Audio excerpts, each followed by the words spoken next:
as I led the 353 aircraft over Peru Harbor.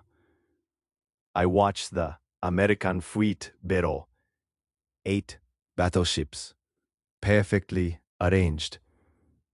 I gave the signal, Tora, Tora, Tora, complete surprise. And I knew, even as we were winning, that we had started something we could not finish.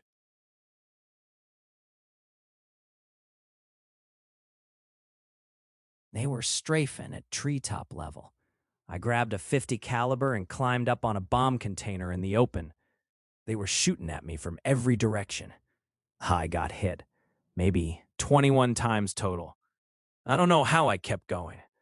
I just kept pulling the trigger. That was all there was to do.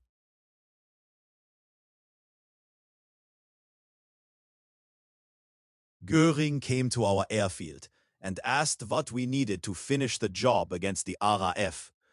I told him the truth. Give me a squadron of Spitfires. He was furious. But that was the truth. Their aircraft was superior in that environment, over their own territory. We were fighting the wrong battle in the wrong sky.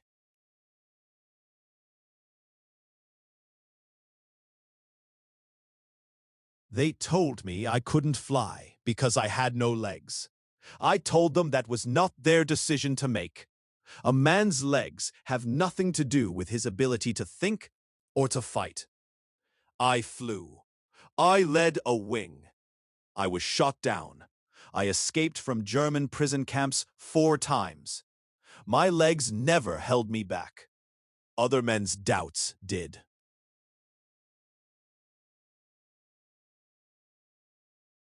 Hitler promoted me to Field Marshal the night before the end. No Field Marshal in German history had ever surrendered. It was not a promotion. It was a command to die.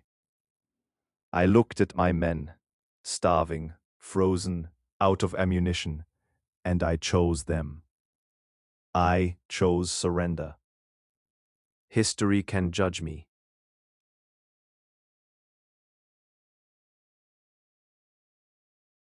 In the Urals, I hunted wolves. In Stalingrad, the method was the same. Patience, stillness, one breath, one shot. The Germans sent their best sniper to kill me, Major König. For 11 days, we stalked each other through the ruins. He made one mistake.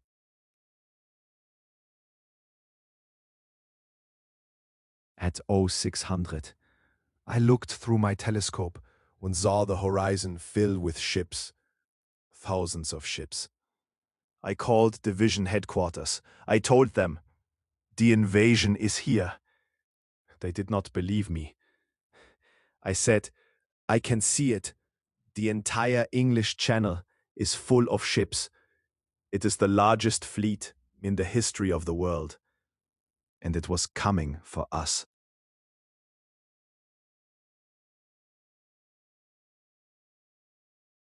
The ramp dropped, and the machine gun was waiting for us. The first row went down immediately. I jumped into the water. It was red.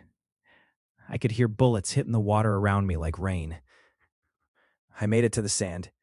I was hit in the face, then the heel, then 3 more times.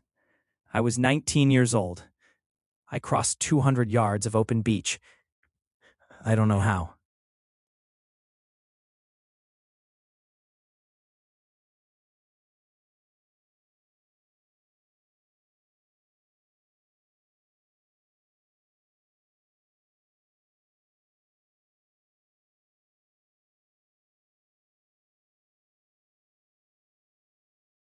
They were coming through the trees.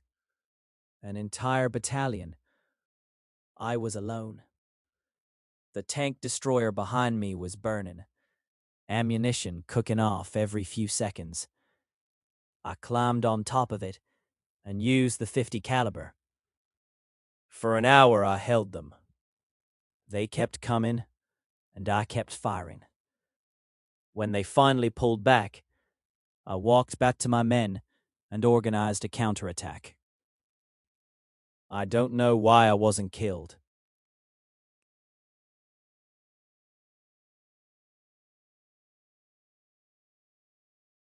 I walked into the roundup on purpose. I carried forged papers.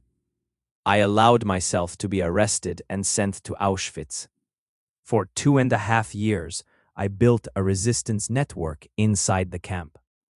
I smuggled out reports, detailed, systematic accounts of what was happening.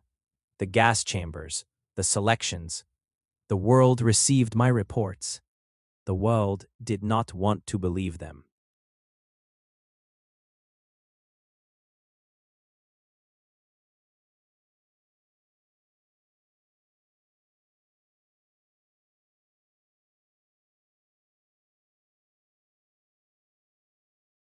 Understood. Here's the narration with weight and sincerity. If these stories moved you, subscribe. Hit that like button. Share this with someone who needs